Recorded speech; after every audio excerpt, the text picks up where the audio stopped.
Di tengah-tengah kawasan elit di Bandung, berdiri sebuah rumah besar yang tampak anggun dan megah, namun sudah tua dimakan waktu. Rumah bergaya kolonial itu dihiasi dengan jendela besar dan pintu kayu yang berukir detail khas Eropa. Dikelilingi oleh pepohonan rimbun, rumah itu tampak seperti saksi bisu zaman yang tidak ingin diganggu. Namun mereka yang tahu sejarahnya pasti enggan mendekat, apalagi setelah matahari terbenam. Penduduk sekitar menjulukinya rumah kentang. Nama itu bukan tanpa alasan. Bau kentang rebus yang samar, namun konsisten, sering tercium di malam hari, meskipun rumah tersebut tampak kosong. Kisah menyeramkan telah melekat pada rumah itu selama puluhan tahun, dan hingga kini, tidak ada yang benar-benar tahu apa yang terjadi di dalamnya. Rumah itu dibangun pada akhir abad ke-19 oleh seorang tuan tanah Belanda bernama Cornelis van der Meer. Cornelis datang ke Hindia Belanda dengan keluarganya untuk mengelola perkebunan teh di daerah Bandung bersama istrinya, Wilhelmina, dan 2 anak mereka. Ia hidup dengan gaya hidup mewah yang hanya bisa dinikmati oleh kaum kolonial. Namun, hubungan Cornelis dan Wilhelmina tidaklah harmonis. Cornelis dikenal sebagai pria dingin dan ambisius, sementara Wilhelmina adalah seorang wanita yang rapuh secara emosional. Anak mereka bernama Helena, yang berusia 10 tahun dan Hans bocah laki-laki yang baru berusia 5 tahun. Hans adalah anak kesayangan Wilhelmina dan ia selalu berada di dekatnya. Bahkan di dapur saat para pelayan bekerja. Suatu hari tragedi terjadi, Hans sedang bermain di dapur ketika salah satu pelayan memasak kentang dalam kuali besar. Dalam sekejap, Hans tergelincir dan jatuh ke dalam kuali berisi air mendidih. Jeritannya menggema di seluruh rumah, namun tidak ada yang bisa menyelamatkannya. Tubuh kecilnya melepuh, dan ia meninggal seketika. Wilhelmina terpukul. Ia sering terdengar menangis di malam hari, berbicara pada sosok yang tidak terlihat. Rumah itu mulai berubah menjadi tempat yang dingin dan penuh kesedihan. Tidak lama kemudian, keluarga van der Meer meninggalkan rumah itu tanpa penjelasan. Rumah yang ditinggalkan selama beberapa dekade, rumah itu dibiarkan kosong. Pemilik baru datang dan pergi, namun tidak ada yang bertahan lama. Warga sekitar mulai melaporkan kejadian aneh. Bau kentang rebus sering tercium di sekitar rumah, meskipun tidak ada aktivitas di dalamnya. Beberapa saksi mengaku mendengar suara tangisan anak kecil dari arah dapur, sementara yang lain melihat bayangan kecil melintas di jendela. Rumah kentang selalu menjadi bahan pembicaraan di antara warga sekitar, terutama mereka yang tinggal tak jauh dari lokasi rumah tersebut. Aroma kentang rebus tercium tanpa sebab, suara langkah kaki kecil di malam hari, hingga penampakan bayangan di jendela, menjadi bagian dari legenda yang terus berkembang. Beberapa orang bahkan bersumpah pernah mengalami hal-hal aneh saat melewati rumah itu. Pak Surya, seorang pedagang makanan keliling, memiliki cerita menyeramkan yang hingga kini masih ia ingat jelas. Malam itu seperti biasa, ia melintasi kawasan rumah tersebut usai berjualan di pasar malam. Waktu menunjukkan pukul 11 malam, suasana jalanan sepi dan hanya diterangi lampu jalan yang remang-remang. Saya ingat betul malam itu cuacanya dingin sekali. Saya memutuskan berhenti sebentar di depan rumah itu untuk minum teh dari termos, ujar Pak Surya. Saat itu, ia tidak mencium aroma apapun yang aneh, hanya bau dedaunan basah karena hujan sore tadi. Namun, ketika ia sedang duduk di trotoar, tiba-tiba ada suara ketukan pelan dari arah rumah. Awalnya ia berpikir, itu hanyalah ranting yang terjatuh, tetapi suara ketukan itu terdengar lagi, kali ini lebih jelas. Tok tok tok. Suaranya berasal dari jendela di lantai 2 rumah itu, seolah ada seseorang yang ingin menarik perhatian. Pak Surya menoleh, dan ia bersumpah melihat bayangan anak kecil berdiri di balik jendela. Bayangan itu hanya diam memandangnya, namun matanya terlihat kosong. Terpaku dalam ketakutan, ia buru-buru membereskan barang-barangnya dan meninggalkan tempat itu. Sejak malam itu, ia tak pernah lagi berani melewati rumah tersebut sendirian. Bukan hanya pedagang malam. Dedi, Seorang satpam yang bertugas di pos keamanan dekat rumah tersebut juga memiliki pengalaman seram. Sebagai penjaga malam, ia sering berjaga hingga larut dan sudah terbiasa dengan suasana sepi di area itu. Suatu malam sekitar pukul 2 pagi, Dedi sedang melakukan patrol rutin. Ketika melewati rumah kentang, ia mencium aroma kentang rebus yang sangat kuat. Penasaran, ia mencoba mendekat ke arah pagar rumah. Saya berpikir, siapa yang masak tengah malam begini? Padahal rumah itu kosong, katanya. Namun, saat ia berdiri di depan pagar, tiba-tiba ia mendengar suara langkah kaki kecil, seperti anak kecil yang sedang berlari. Suara itu terdengar dari dalam rumah, meski ia tahu pasti rumah itu tidak dihuni siapapun. Rasa takut mulai merayap di tubuhnya, dan ketika mencoba menyalakan senter ke arah jendela, ia melihat bayangan seorang anak kecil yang sedang duduk di lantai, menangis sambil memeluk lutut. Dedi mengaku tubuhnya kaku, tak bisa bergerak, hingga akhirnya ia mendengar suara angin kencang yang membuatnya tersadar. Tanpa pikir panjang, ia segera berlari kembali ke pos keamanan. Setelah kejadian itu, Dedi selalu menghindari area rumah kentang ketika bertugas malam. Anak-anak yang tinggal di dekat rumah tersebut sering dilarang bermain terlalu dekat dengan rumah kentang oleh orang tua mereka. Namun, seperti kebanyakan anak-anak, rasa penasaran terkadang lebih besar dari rasa takut. Salah satu kisah paling terkenal datang dari dua bocah, Wawan dan Iwan, yang mencoba bermain peta umpet di halaman rumah tersebut pada sore hari. Saat sedang bermain, Wawan bersembunyi di dekat pintu dapur rumah itu. Ketika sedang berjongkok, ia mendengar suara lirih seorang anak kecil memanggil, "Main sama aku, yuk." Awalnya, Wawan mengira itu suara Iwan, tetapi saat ia melihat ke arah suara, tidak ada siapa-siapa di sana. Yang ia lihat hanyalah pintu dapur yang perlahan terbuka sendiri, meskipun tidak ada angin sama sekali. Wawan berteriak dan lari sekencang mungkin, meninggalkan Iwan yang kebingungan mencari temannya. Setelah kejadian itu, Wawan jatuh sakit selama seminggu. Dalam tidurnya, ia sering mengigau dan memanggil nama Hans. Anehnya, ia tak pernah tahu bahwa Hans adalah nama anak kecil yang meninggal di rumah itu bertahun-tahun lalu. Cerita-cerita seperti ini terus berkembang di antara warga sekitar, dari satu generasi ke generasi berikutnya. Meski sebagian besar orang menganggapnya hanya sekedar dongeng untuk menakut-nakuti, pengalaman nyata dari mereka yang pernah merasakan sendiri suasana rumah kentang menjadi bukti bahwa ada sesuatu yang tidak biasa di sana. Seiring berkembangnya legenda rumah kentang, semakin banyak orang yang penasaran untuk mengetahui kebenaran di balik cerita-cerita menyeramkan yang beredar. Salah satunya adalah sekelompok remaja dari Bandung yang merasa tertantang untuk menguji nyali mereka. Mereka mendengar cerita-cerita seram yang beredar di kalangan warga dan memutuskan untuk mengunjungi rumah tersebut suatu malam. Mereka bertekad untuk merekam segala sesuatu yang mereka temui di dalam rumah itu dan mempostingnya di media sosial mereka. Pada suatu malam yang dingin di bulan Oktober, 5 orang remaja berkumpul di dekat pintu masuk rumah kentang. Mereka terdiri dari Tio, Nanda, Dela, Rika dan Andi. Semuanya berusia sekitar 18 tahun hingga 20 tahun, penuh semangat dan keinginan untuk menunjukkan bahwa mereka tidak takut pada hal-hal gaib. "Ini pasti cuma cerita hoaks," kata Tio, yang memimpin kelompok itu. "Kita cuma masuk sebentar, ambil video, dan keluar lagi, gampang." Mereka membawa perlengkapan seperti kamera perekam, senter dan beberapa alat yang biasa digunakan oleh para penggemar paranormal. Sebelum mereka masuk, mereka berdiri sejenak di depan rumah yang tampak sunyi. Bangunan tua itu berdiri megah dengan jendela-jendela besar yang tampak gelap dan kosong. Pintu utama rumah itu sedikit terbuka, seolah-olah mengundang mereka untuk masuk. Dela yang paling takut, terlihat ragu-ragu. "Aku gak yakin nih guys, aku gak suka sama tempat ini," katanya dengan suara gemetar. Namun Tio meyakinkan Dela bahwa itu hanya ketakutan biasa. Mereka pun melangkah masuk ke dalam rumah, dengan suara langkah kaki mereka yang membangkitkan gema di seluruh ruangan kosong yang besar itu.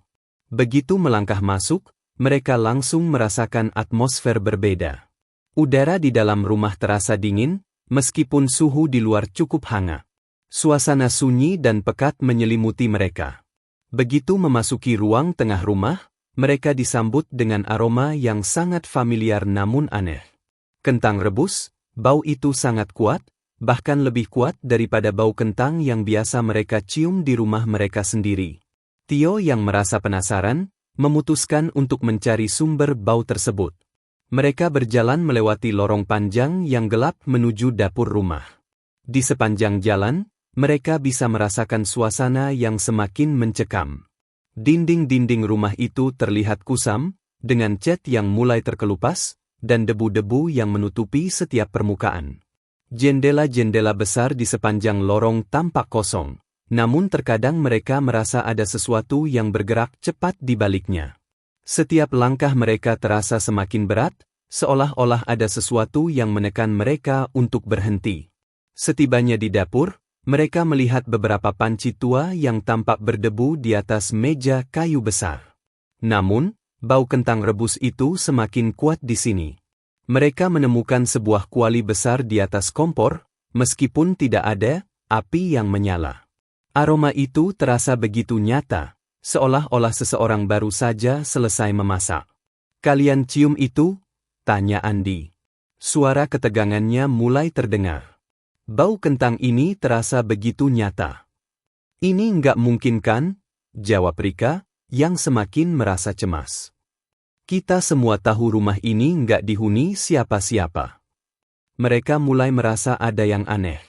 Tanpa ada penjelasan, bau kentang itu terasa begitu jelas dan memikat, mengingatkan mereka pada kejadian tragis yang terjadi di dapur ini bertahun-tahun lalu. Tio yang mencoba untuk tetap tenang, menyarankan mereka untuk melanjutkan eksplorasi. "Kita hanya perlu merekam sedikit dan keluar. Jangan terlalu banyak khawatir," katanya, meskipun ia sendiri merasa tidak nyaman. Mereka lalu berkeliling, memeriksa ruangan lain. Ketika melewati ruang tamu, mereka tiba-tiba mendengar suara tangisan yang sangat pelan. "Kenapa suara itu terdengar seperti anak kecil?" tanya Della dengan suara gemetar.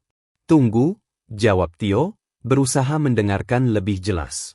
Suara tangisan itu terdengar semakin dekat, semakin jelas, seolah berasal dari belakang mereka. Ketika mereka berbalik, mereka melihat bayangan samar seorang anak kecil berdiri di ujung lorong yang gelap. Anak kecil itu tampak mengenakan pakaian lusuh, dengan wajah yang buram dan tidak jelas. Meskipun mereka hanya bisa melihatnya sekilas, semua anggota kelompok itu merasa tubuh mereka tiba-tiba membeku. Tidak ada yang bisa berkata-kata. Anak itu berdiri diam, menatap mereka dengan mata kosong dan tak terlukiskan. "Kita harus keluar sekarang," teriak Della, yang akhirnya tidak bisa menahan ketakutannya. Mereka berlari menuju pintu keluar, namun, tiba-tiba, semua pintu rumah itu terkunci rapat. Mereka panik, mencoba membuka pintu, tetapi pintu-pintu itu seperti terkunci dengan kekuatan yang tak terlihat. Andi berusaha membuka jendela. Namun ternyata jendela itu terhalang oleh sesuatu yang tampak seperti bayangan hitam. "Ada yang menahan kita?" bisiknya dengan panik. Suara langkah kaki anak kecil itu mulai terdengar semakin jelas, beriringan dengan suara tangisan yang semakin keras. Mereka mendengar suara itu datang dari arah dapur, seolah anak itu mengikuti mereka. Setiap langkah mereka semakin berat, semakin gelap, dan suasana di dalam rumah semakin mencekam. Mereka akhirnya berlari ke lantai 2, berharap bisa menemukan jalan keluar di sana. Namun saat mereka membuka pintu kamar tidur yang terletak di bagian belakang rumah, mereka disambut dengan pemandangan yang sangat mengerikan. Di atas ranjang besar, ada sesosok wanita mengenakan gaun putih, duduk dengan punggung membungkuk. Rambutnya terurai, menutupi wajahnya yang terpelintir dan menatap kosong. Rika menjerit, hampir tidak bisa mengontrol dirinya. "Itu, Ibu Hans, itu ibunya yang sudah mati." Dengan ketakutan yang melanda, mereka berlari mencari pintu keluar. Setelah beberapa kali mencoba, akhirnya mereka berhasil keluar dari rumah itu, meskipun semuanya masih ketakutan. Saat mereka menoleh ke belakang, rumah itu tampak sepi dan sunyi, seolah-olah tidak terjadi apa-apa. Namun aroma kentang rebus masih menguar di udara malam itu. Setelah pengalaman mencekam yang dialami oleh sekelompok remaja, cerita tentang rumah kentang semakin menyebar luas, menarik perhatian banyak orang, termasuk tim paranormal yang terkenal di Bandung. Kelompok ini dikenal sebagai Pengusut Misteri Bandung, yang telah menangani berbagai kasus rumah berhantu dan fenomena supranatural lainnya. Malam itu, tim yang terdiri dari 5 orang, yang masing-masing memiliki spesialisasi berbeda dalam ilmu gaib, berkumpul di markas mereka untuk merencanakan penyelidikan lebih lanjut terhadap rumah itu. Mereka tahu bahwa ini bukan kasus biasa, karena cerita yang beredar begitu kuat dan misterius. Tim Pengusut Misteri Bandung dipimpin oleh seorang pria bernama Ardi. Ardi adalah seorang paranormal yang memiliki kemampuan untuk merasakan energi dari dunia lain. Dia didampingi oleh Sinta, seorang ahli pembaca aura dan energi.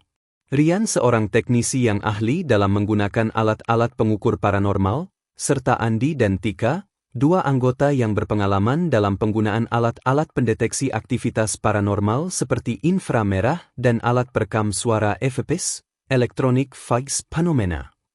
Malam itu, mereka berkumpul di sebuah kedai kopi di Bandung untuk berdiskusi. Rumah ini berbeda dari yang lain. Energinya sangat kuat dan gelap. Kami harus berhati-hati, ujar Ardi, mengingatkan anggota tim. Jangan terbawa perasaan atau rasa takut. Kita akan menggunakan semua peralatan yang kita punya. Sebelum menuju ke rumah itu, tim mempersiapkan berbagai peralatan. Mereka membawa kamera dengan night vision, alat perekam suara untuk menangkap EVP, serta alat pendeteksi medan elektromagnetik, EMF, untuk mengukur aktivitas paranormal. Selain itu, mereka juga membawa benda-benda ritual, seperti lilin putih dan garam, untuk perlindungan. Pada pukul 11 malam, tim berangkat menuju lokal. Lokasi rumah itu tampak seperti biasa, sunyi dan tak terjamah. Lampu jalan yang remang-remang menyinari bagian depan rumah itu, memberi kesan yang semakin misterius. Begitu mereka tiba di depan pagar rumah, Ardi merasakan getaran yang tidak biasa. Ada sesuatu di sini, energinya sangat berat, kata Ardi, sambil memfokuskan diri. Ada arwah yang terjebak, dan itu menghalangi kita untuk masuk. Sinta yang berada di sampingnya mengangguk. Ini bukan hanya arwah biasa. Ini adalah entitas yang penuh rasa penyesalan. Tim membuka gerbang rumah dan melangkah masuk dengan hati-hati. Sesaat setelah mereka melangkah ke halaman, abu kentang rebus yang khas langsung menyerbu hidung mereka. Semua anggota tim terdiam sejenak, merasakan adanya keanehan di sekitar mereka. Ini benar-benar ada sesuatu yang aneh dengan bau ini, kita harus menyelidikinya lebih lanjut, kata Rian, yang sedang memeriksa alat pengukur EMF. Kita bisa melihat adanya lonjakan energi di sekitar dapur. Tim pun berjalan menuju dapur, tempat yang disebut-sebut menjadi sumber dari banyak kejadian aneh. Begitu mereka memasuki dapur, rasa dingin yang tajam langsung terasa. Kamera malam mereka menangkap suasana yang semakin mencekam, ruangan itu tampak sunyi, dengan panci-panci lama yang tersusun rapi di meja kayu besar. Tika yang memegang kamera inframerah mulai mengarahkan kameranya ke sekitar dapur, mencoba menangkap gambar yang mungkin tidak terlihat oleh mata telanjang. Tak lama kemudian, layar kamera menampilkan gambaran bayangan samar yang melintas di depan pintu. Tim pun terdiam, menunggu dengan hati-hati. Tunggu, ada yang bergerak, bisik Ardi. Tiba-tiba suara langkah kaki anak kecil terdengar jelas dari arah lorong dapur. Semua anggota tim tertegun. Apa itu? Tanya Sinta, yang mulai merasakan aura semakin gelap. Ardi mengangkat tangannya, memberi isyarat agar semua orang diam. Suara langkah kaki itu semakin mendekat, dan tidak lama kemudian, sesosok anak kecil muncul di hadapan mereka. Sosok itu tampak sangat nyata, seorang anak laki-laki mengenakan pakaian lusuh, dengan rambut hitam yang terurai dan wajah yang sangat pucat.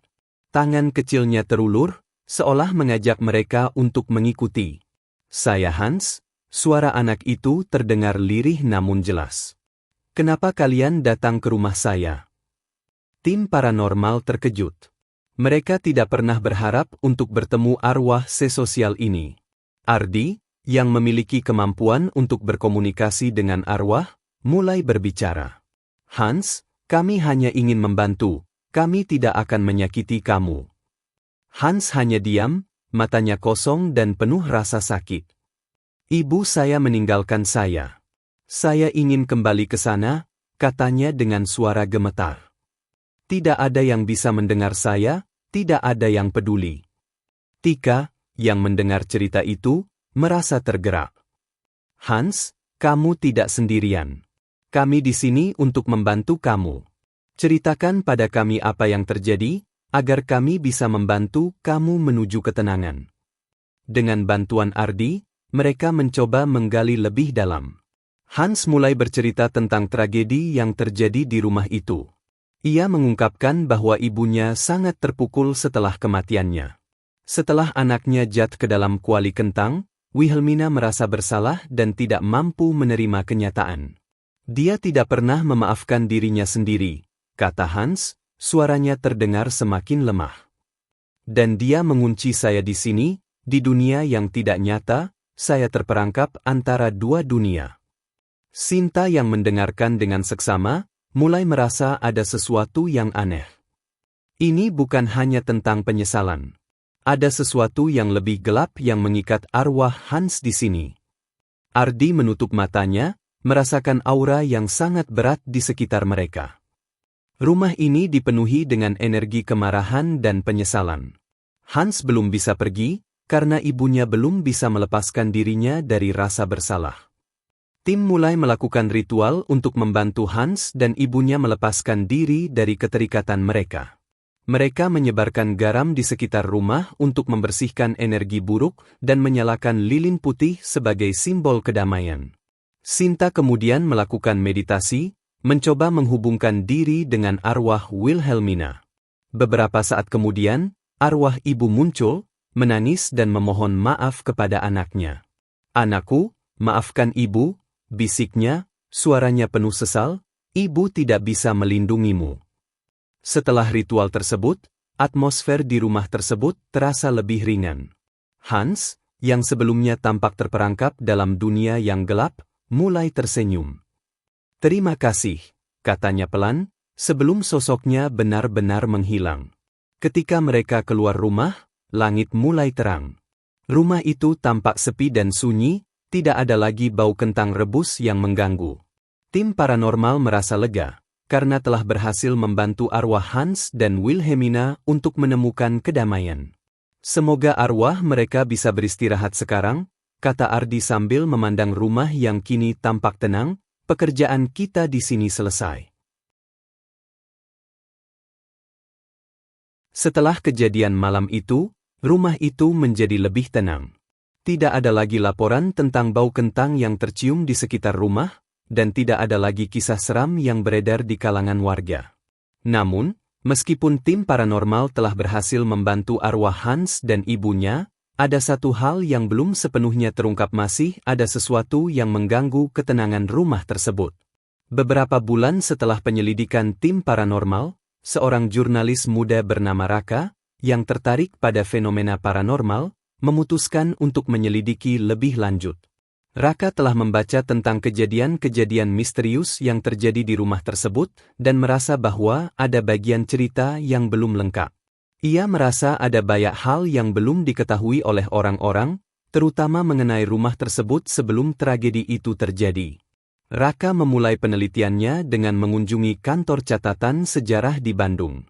Di sana, ia menemukan arsip-arsip tua tentang rumah tersebut.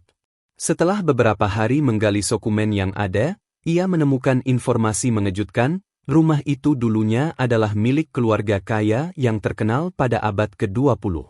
Pemilik pertama rumah itu adalah seorang pria bernama Hendrik van der Ven, seorang pedagang kaya asal Belanda yang mendirikan rumah tersebut pada tahun 1920-an.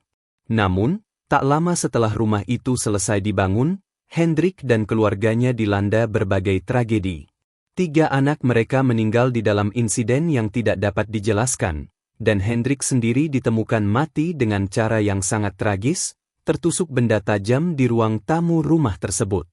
Setelah itu, rumah tersebut sempat berganti pemilik beberapa kali, dan selalu ada kisah-kisah menyeramkan yang beredar tentang kejadian-kejadian aneh yang terjadi di dalamnya. Berdasarkan catatan yang saya temukan, tampaknya ada hubungan yang sangat kuat antara rumah ini dengan energi-energi gelap dari masa lalu, kata Raka pada dirinya sendiri, sambil memeriksa dokumen-dokumen yang ia dapatkan. Raka kemudian memutuskan untuk mengunjungi rumah Kentang pada malam hari, tanpa memberitahu siapapun. Dengan hanya membawa sebuah kamera dan beberapa alat sederhana, ia memasuki rumah yang telah lama ditinggalkan itu. Begitu melangkah masuk, ia merasakan aura yang berbeda. Rumah itu tampak sepi, namun suasana di dalamnya terasa tegang, seolah-olah ada sesuatu yang mengamati setiap gerakannya. Berjalan melewati lorong-lorong gelap yang dipenuhi dengan debu dan sarang laba-laba, Raka akhirnya tiba di ruang tamu yang dulu menjadi tempat kejadian pembunuhan Hendrik. Begitu memasuki ruangan itu, ia merasa ada perubahan suhu yang tajam, ruangan itu terasa dingin sekali. Meskipun udara di luar cukup hangat. Di sudut ruangan, ia melihat bayangan samar yang melintas dengan cepat seolah mengawasi kehadirannya. Tidak ada yang bisa lari dari tempat ini, termasuk saya, bisik Raka, matanya berfokus pada bayangan yang menghilang begitu cepat. Apa yang sebenarnya terjadi di sini? Raka melanjutkan pencariannya di bagian bawah rumah. Ketika ia memasuki ruang bawah tanah, ia merasa ada sesuatu yang tidak beres. Udara terasa lebih berat, dan bau busuk mulai tercium. Di sudut ruangan bawah tanah, ada sebuah pintu besar yang terkunci. Dengan alat yang ia bawa, Raka berhasil membuka pintu itu. Dan di baliknya ia menemukan sebuah ruangan kecil yang dipenuhi dengan simbol-simbol aneh di dinding. Tiba-tiba suara berderak terdengar dari atas, dan pintu ruang bawah tanah yang baru dibukanya menutup dengan keras. Raka melompat kaget, namun ia berusaha untuk tetap tenang. Begitu ia menyalakan senter, ia melihat lebih jelas simbol-simbol yang tergambar di dinding itu. Simbol-simbol tersebut sangat mirip dengan simbol yang digunakan dalam ritual gelap yang berhubungan dengan pengorbanan. Keluarga Van der Ven mungkin telah terlibat dalam sesuatu yang jauh lebih gelap daripada yang kita bayangkan, pikir Raka, mengamati dengan seksama. Apakah mereka terlibat dalam ilmu hitam? Apakah mereka melakukan sesuatu yang mengundang malapetaka ke rumah ini? Raka kemudian mulai memeriksa lebih dekat simbol-simbol tersebut. Ia merasakan bahwa simbol-simbol itu bukan hanya sebagai penanda, melainkan sebagai bagian dari sebuah ritual yang mungkin telah mengikat kekuatan jahat ke rumah tersebut. Sebuah kekuatan yang, meskipun sudah tidak aktif, masih menyisakan bekas di seluruh rumah. Saat Raka mencoba untuk mengidentifikasi lebih jauh, tiba-tiba ia merasakan kehadiran yang sangat kuat di belakangnya. Begitu ia berbalik, ia melihat sosok seorang pria berdiri di ambang pintu. Sosok itu mengenakan pakaian yang tampak seperti pakaian dari awal abad ke-20, dengan wajah yang pucat dan penuh rasa marah. "Kenapa kamu dating ke sini?" Suara pria itu terdengar serak, penuh kebencian. "Ini adalah rumah saya. Kamu tidak punya hak untuk mengganggunya." Raka terdiam sejenak, mencoba menenangkan dirinya. "Siapa kamu?" tanyanya berusaha mengendalikan ketakutannya. "Apa yang terjadi di sini?" Pria itu mendekat dengan langkah berat, wajahnya semakin jelas tampak di bawah cahaya senter. "Aku Hendrik Van der Ven," jawab pria itu dengan suara menggeram. "Aku tidak bisa pergi, rumah ini adalah kutukan bagi kami semua. Kami terjebak di sini karena kesalahan yang kami lakukan." Hendrik kemudian melanjutkan ceritanya dengan suara yang penuh dengan penyesalan. Ternyata, Hendrik dan keluarganya telah terlibat dalam sebuah praktik gelap, yang pada akhirnya membawa bencana bagi mereka. Mereka melakukan ritual pengorbanan yang mengikat jiwa mereka untuk selamanya, dan sebagai akibatnya, mereka tidak bisa meninggalkan rumah tersebut. Bahkan setelah kematian, mereka terjebak di antara dua dunia, terhukum oleh dosa-dosa mereka. Raka merasa ngeri mendengar kisah Hendrik. Dengan cepat, ia menyadari bahwa meskipun arwah Hans telah dibantu untuk pergi, ada entitas lain yang masih terperangkap di rumah itu, entitas yang lebih kuat dan lebih jahat. Hendrik bersama dengan arwah-arwah yang lainnya, masih terikat oleh kutukan yang tidak bisa dihapus begitu saja. Sebelum Hendrik menghilang, ia memberi satu pesan terakhir, jangan biarkan kutukan ini menyebar lebih jauh. Cobalah untuk menghancurkan simbol-simbol itu, sebelum semua terlambat. Dengan pesan itu, Hendrik menghilang dalam bayangan, meninggalkan Raka sendirian dalam ruangan yang semakin mencekam. Raka segera memutuskan untuk keluar, namun ia tahu bahwa meskipun ia telah mempelajari lebih banyak tentang rumah itu, misterinya masih belum sepenuhnya terpecahkan. Setelah Raka meninggalkan rumah-rumah itu dengan bukti-bukti yang mengejutkan dan cerita Hendrik van der Ven yang menyakitkan, ia merasa belum sepenuhnya menemukan jawaban yang memuaskan. Meskipun arwah Hans telah dibantu untuk meninggalkan rumah tersebut, dan meskipun sudah ada upaya untuk mengungkap kebenaran sejarah dalam rumah itu, Raka merasakan adanya kekosongan dalam pemahamannya tentang apa yang sebenarnya terjadi di masa lalu. Mengapa keluarga van der Ven terjerat dalam praktik gelap yang begitu kuat? Dan apakah itu benar-benar alasan kutukan yang melanda rumah tersebut? Pencarian Raka untuk jawaban membawa dia pada langkah selanjutnya, mencari lebih dalam tentang arwah-arwah yang terperangkap di rumah tersebut, terutama mereka yang tidak terungkap dalam penyelidikan sebelumnya. Raka mengetahui dari seorang saksi mata tua yang masih tinggal di Bandung, bahwa beberapa bulan setelah tragedi keluarga van der Ven, ada banyak arwah yang diduga telah dating dan pergi dari rumah Kentang. Namun, ada yang mencurigakan, beberapa arwah yang disangka sudah beristirahat dalam kedamaian, kembali menghantui rumah tersebut dengan niat yang lebih buruk. Arwah bukan hanya penjelmaan dari orang yang sudah meninggal. Mereka bisa kembali dengan dendam. Ujar seorang pria tua bernama Pak Udin, yang menjadi saksi kehidupan keluarga van der Ven di masa lalu. Saya pernah melihat mereka berjalan di halaman belakang, mencoba mencari jalan keluar dari rumah itu. Pak Udin melanjutkan, tapi ada satu arwah yang tidak pernah bisa pergi. Itu adalah seorang wanita muda, yang katanya dibunuh oleh anggota keluarga itu sendiri. Raka merasa ada yang ganjil dalam cerita Pak Udin. Kisah wanita muda itu siapa dia? Tanya Raka ingin mengetahui lebih lanjut. Pak Udin menatap kosong ke arah tanah, seolah mengingat kembali sesuatu yang sangat kelam. Wilhelmina van der Ven, dia adalah adik dari Hendrik. Dia tidak setuju dengan ritual gela yang dilakukan oleh keluarganya. Tetapi karena menentang mereka, dia justru menjadi korban. Cerita tentang Wilhelmina ini membuat Raka merasa semakin terhubung dengan misteri rumah tersebut. Ia memutuskan untuk mencari tahu lebih jauh tentang wanita itu, siapa dia sebenarnya dan apa yang terjadi dengan hidupnya. Melalui arsip yang lebih lanjut dan pencarian di perpustakaan kota, Raka berhasil menemukan informasi lebih banyak tentang Wilhelmina. Ternyata, Wilhelmina adalah seorang wanita muda yang sangat terpelajar dan memiliki pemahaman yang baik tentang ilmu hitam pada zamannya.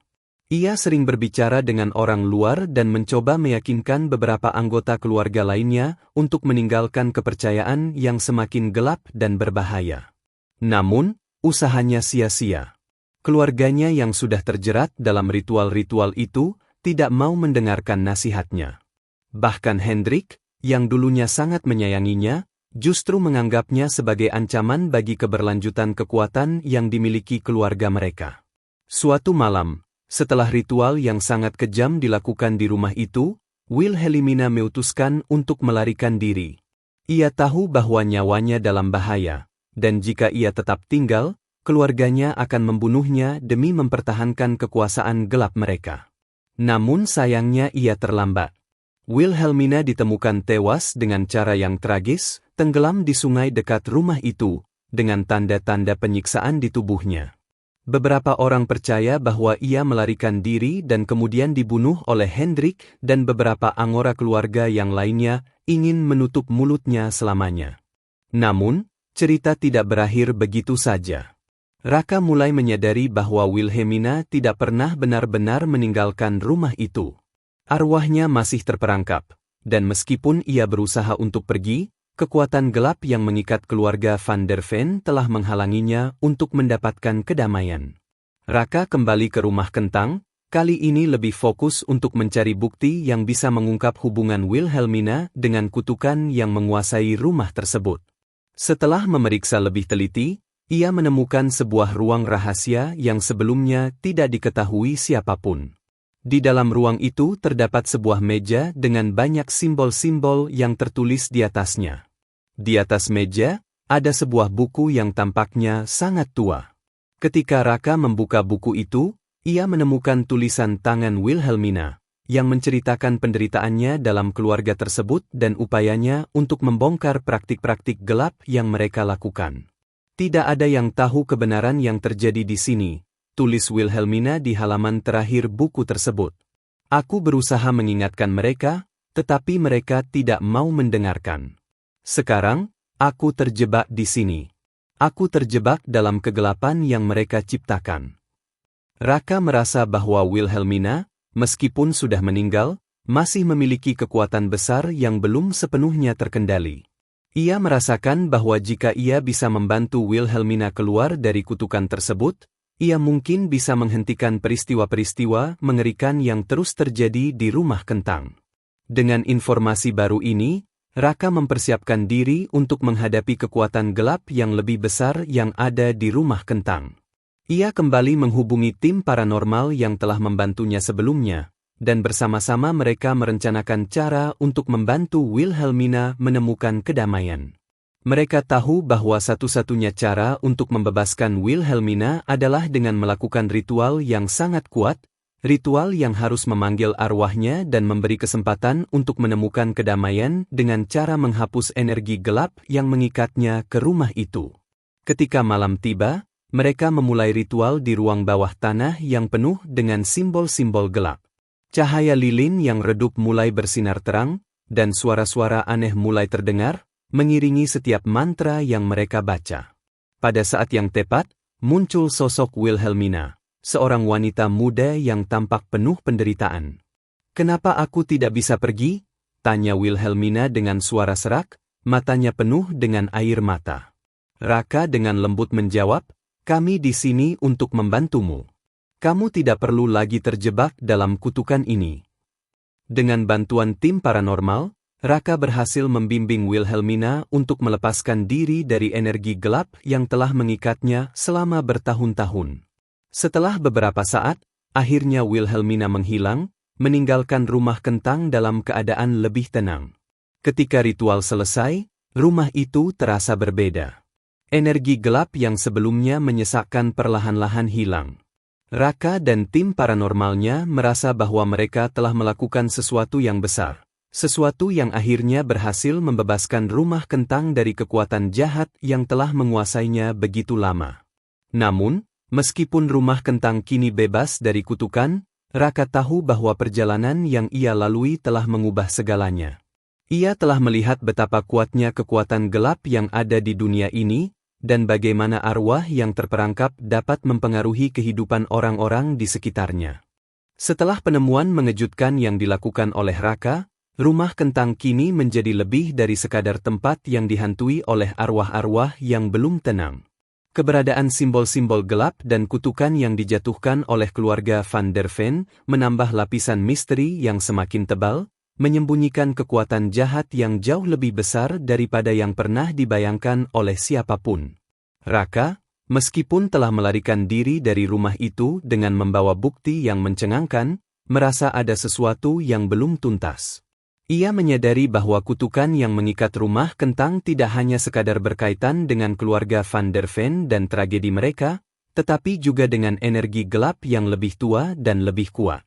Rumah ini seolah menjadi tempat pertempuran antara dunia manusia dan dunia roh yang penuh dengan kebencian dan penyesalan. Beberapa minggu setelah penyelidikan Raka, rumah tersebut tetap kosong. Tidak ada warga yang berani tinggal di sana, dan sebagian besar orang yang dulu pernah mengunjungi rumah itu mulai melupakan kisah-kisah seram yang beredar. Namun, sebuah kejadian baru mengubah segalanya. Seorang pengusaha muda, Fajar, yang tidak tahu tentang sejarah gelap rumah kentang, membeli rumah itu dengan rencana untuk meremajakan dan menjadikannya tempat penginapan mewah. Fajar merasa bahwa rumah yang sudah lama terbengkalai itu bisa dipulihkan, dan ia melihat potensi besar di lokasi tersebut. Tanpa mengetahui adanya energi yang tersisa di dalam rumah, Fajar dengan cepat mengumpulkan tim renovasi dan mulai bekerja untuk mengubahnya. Namun, begitu tim renovasi mulai menggali dan membersihkan beberapa bagian rumah yang lebih lama, kejadian aneh mulai terjadi. Peralatan-peralatan yang digunakan tiba-tiba rusak tanpa sebab yang jelas. Pekerja merasa gelisah dan beberapa kali merasakan sentuhan dingin yang tidak bisa dijelaskan. Meskipun demikian, Fajar tetap yakin bahwa renovasi akan selesai dengan baik dan rumah tersebut akan segera dapat digunakan. Fajar, yang semakin tergoda oleh keuntungan yang mungkin ia dapatkan dari renovasi rumah tersebut, tidak menyadari bahwa keberadaannya di rumah itu telah mengundang perhatian kekuatan yang lebih gelap, entitas-entitas yang sebelumnya tersembunyi, yang terikat oleh simbol-simbol dan kutukan keluarga Van der Ven. Suatu malam, Fajar merasakan keanehan yang luar biasa. Di tengah malam yang sepi, ketika semua pekerja telah pulang, Fajar mendengar suara-suara aneh yang berasal dari ruang bawah tanah rumah tersebut. Pintu ruang bawah tanah itu, yang dulunya terkunci rapat, tiba-tiba terbuka dengan sendirinya. Merasa penasaran, Fajar menuruni tangga menuju ruang bawah tanah yang gelap dan lembab. Begitu ia tiba di ruang yang dipenuhi simbol-simbol aneh di dinding, ia merasakan hawa yang sangat berat. Ketika Fajar menyalakan senter, simbol-simbol itu seolah-olah berkilau dengan cahaya merah yang menyilaukan. Suara lirih terdengar dari dalam kegelapan, dan sosok-sosok bayangan mulai bermunculan. Tiba-tiba, arwah Hendrik van der Ven muncul kembali di hadapan Fajar, dengan ekspresi penuh kemarahan. "Kenapa kamu mengganggu kami lagi?" Suara Hendrik terdengar serak dan penuh kebencian. "Kami terperangkap di sini karena kesalahanmu. Ini adalah rumah kami, dan kamu tidak bisa mengubahnya. Tidak ada yang bisa keluar dari kutukan ini." Fajar terperanjat dan berusaha mundur, namun saat ia bergerak, pintu ruang bawah tanah tertutup rapat dengan sendirinya, seolah mengunci dirinya di dalamnya. Raka dan tim paranormalnya segera memulai ritual untuk menghancurkan simbol-simbol gelap yang ada di rumah tersebut. Mereka membawa berbagai perlengkapan ritual, termasuk garam, lilin putih, dan mantra yang khusus digunakan untuk membersihkan energi jahat. Ketika mereka tiba di ruang bawah tanah, suasana di sekitar mereka menjadi semakin tegang. Energi negatif yang ada di dalam rumah itu semakin membesar.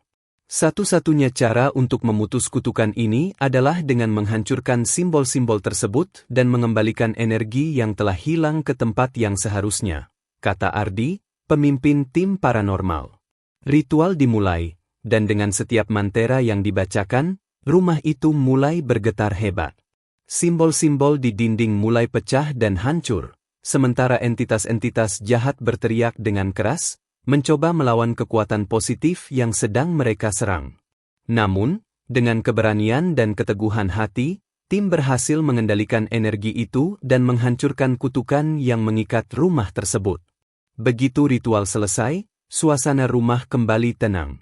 Fajar, yang merasa sangat lega, keluar dari ruang bawah tanah dan melihat bahwa arwah-arwah yang sebelumnya terperangkap kini mulai menghilang satu persatu, menuju kedamaian.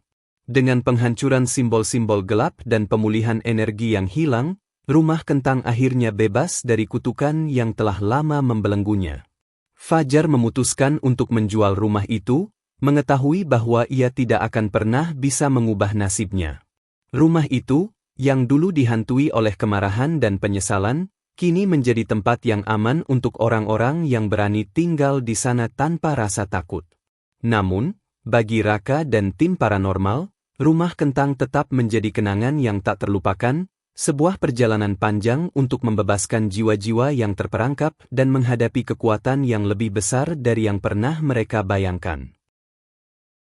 Setelah ritual pembebasan yang dilakukan Raka dan tim paranormal, rumah kentang kini terasa berbeda. Energi berat yang dulu mengelilingi setiap sudut rumah itu perlahan-lahan menghilang, digantikan oleh ketenangan yang aneh. Namun, seperti kebanyakan cerita tentang rumah berhantu, tidak semua jawaban benar-benar ditemukan, dan tidak semua bayangan sepenuhnya hilang. Raka, meskipun merasa lega karena berhasil membantu Wilhelmina, tetap dihantui oleh perasaan bahwa ada sesuatu yang masih belum selesai. Ia merasa seperti ada arwah lain di rumah kentang, sosok yang belum muncul selama ini tetapi terus mengawasi dari kegelapan. Beberapa bulan setelah pembebasan, rumah kentang mulai kembali menjadi bahan pembicaraan masyarakat sekitar. Tidak lagi sebagai tempat yang penuh kutukan, tetapi sebagai rumah dengan sejarah kelam yang kini telah berubah menjadi legenda. Seorang investor bahkan mulai merencanakan untuk menjadikannya museum sejarah kecil, mengisahkan kisah keluarga Van der Ven dan tragedi yang terjadi di rumah itu. Namun, di balik semua itu, Raka tetap merasa resah. Ia memutuskan untuk kembali ke rumah itu, kali ini seorang diri, dengan tujuan memastikan bahwa semua energi negatif benar-benar telah hilang. Ketika ia tiba di rumah kentang, suasana terasa hening. Tidak ada tanda-tanda kehidupan atau gangguan. Namun, saat ia melangkah ke dalam rumah, ia mendengar suara langkah kaki yang lembut di lantai atas. Raka menghela napas. Apa yang masih ada di sini? Gumamnya sambil berjalan menaiki tangga dengan hati-hati. Di atas, ia menemukan kamar Hendrik van der Ven yang sudah lama ditinggalkan. Meja tulis Hendrik masih ada di sana, bersama dengan beberapa dokumen yang sudah usang. Saat Raka memeriksa dokumen-dokumen itu, ia menemukan surat yang tidak pernah selesai ditulis. Surat itu tampaknya ditujukan kepada Wilhelmina. Dalam surat itu, Hendrik menulis, "Wilhelmina, aku tahu kau tidak akan pernah memaafkanku. Tapi aku tidak punya pilihan. Ayah memaksaku untuk melanjutkan ritual, dan aku tidak bisa menolak. Jika aku melawan, aku akan menjadi sepertimu, korban mereka. Tapi aku ingin kau tahu bahwa aku selalu mencintaimu sebagai adikku. Aku harap suatu hari nanti, jika ada yang menemukan surat ini, mereka bisa mengerti bahwa aku tidak ingin semua ini terjadi. Aku hanya ingin melindungimu." Raka membaca surat itu dengan perasaan campur aduk. Ia mulai memahami bahwa meskipun Hendrik terlibat dalam banyak hal gelap yang terjadi, ia sebenarnya adalah korban tekanan keluarga yang tidak memberikan ruang untuk melarikan diri. Saat Raka menutup surat itu, ia melihat sesuatu di sudut matanya. Sebuah cermin besar yang ada di kamar itu mulai bergetar. Ketika ia mendekat, ia melihat bayangan seorang pria, Hendrik van der Ven. "Kenapa kamu kembali?" Suara Hendrik terdengar dari dalam cermin. Raka terdiam sesaat, mencoba memahami apa yang terjadi. "Aku ingin memastikan bahwa semua ini benar-benar selesai. Tapi tampaknya, kamu masih terperangkap di sini." Hendrik tertawa kecil, nada suaranya penuh kepahitan. "Aku tidak bisa pergi. Dosa-dosa yang kulakukan terlalu besar. Aku tidak layak untuk mendapatkan kedamaian. Setiap jiwa layak mendapatkan kesempatan untuk memperbaiki diri," kata Raka dengan tegas. "Wilhelmina sudah memaafkanmu. Dia sudah pergi dengan damai." Hendrik tampak terkejut. "Wilhelmina? Dia memaafkanku?" Raka mengangguk. "Ya, tapi sekarang giliranmu untuk melepaskan semua penyesalan dan kebencian. Jika kau terus terperangkap dalam bayangan masa lalu, rumah ini tidak akan pernah benar-benar bebas." Dengan sisa energi yang ada di rumah itu, Raka memutuskan untuk melakukan satu ritual terakhir. Ritual yang dirancang untuk membebaskan jiwa Hendrik dari cermin yang telah menjadi penjaranya selama bertahun-tahun. Ia mengambil lilin dan garam yang selalu ia bawa, lalu mulai membacakan mantra yang ditujukan untuk membimbing jiwa yang tersesat. Cermin itu mulai bergetar semakin hebat, dan bayangan Hendrik perlahan-lahan menjadi semakin jelas. Aku tidak tahu apakah aku layak mendapatkan ini, tapi terima kasih, kata Hendrik dengan suara pelan. Saat mantra selesai, cermin itu retak, dan bayangan Hendrik menghilang. Ruangan itu menjadi terang untuk sesaat, seolah-olah sinar matahari berhasil menembus kegelapan yang selama ini menyelimutinya. Setelah ritual itu, Raka merasa bahwa rumah kentang benar-benar telah bebas. Tidak ada lagi energi berat yang tersisa, tidak ada lagi suara langkah kaki di malam hari, dan tidak ada lagi arwah yang terjebak. Rumah itu kini menjadi tempat yang damai, meskipun tetap menyimpan cerita-cerita kelam yang akan terus dikenang oleh mereka yang mendengarnya. Raka meninggalkan rumah itu dengan perasaan lega. Ia tahu bahwa meskipun ini adalah akhir dari perjalanannya dengan rumah kentang, kisah-kisah serupa mungkin masih ada di tempat lain, menunggu untuk ditemukan dan diungkap. Dan bagi mereka yang pernah mendengar legenda rumah kentang, kisah ini akan terus hidup sebagai pengingat bahwa tidak semua bayangan di malam hari adalah sekadar ilusi, beberapa di antaranya mungkin adalah jejak dari masa lalu yang belum selesai. Demikianlah kisah penuh misteri dan kegelapan dari rumah kentang yang telah menjadi bagian dari legenda Jawa Barat. Kita belajar bahwa setiap bayangan memiliki cerita, setiap bisikan memiliki alasan, dan setiap arwah yang terjebak hanya menunggu untuk dilepaskan. Apa pendapat kalian tentang kisah ini?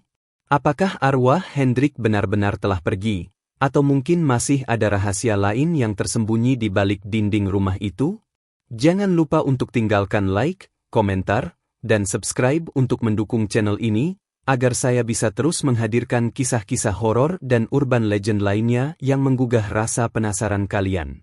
Sampai jumpa di cerita selanjutnya. Selamat malam, dan hati-hati dengan bayangan di sekitar kalian. Malam itu, angin membawa keheningan yang baru di rumah kentang. Seolah-olah waktu yang selama ini terhenti akhirnya mulai bergerak kembali. Meski rumah itu kini berdiri tenang, kisah-kisahnya akan selalu bergema, mengingatkan kita bahwa ada harga yang harus dibayar atas keserakahan dan rahasia kelam. Bagi mereka yang pernah melintasi rumah itu, berhentilah sejenak dan dengarkan bisikan malam. Mungkin, hanya mungkin, rumah itu masih menyimpan sedikit dari bayangan masa lalu, sebuah pengingat bahwa tidak semua kegelapan sepenuhnya bisa dihapuskan.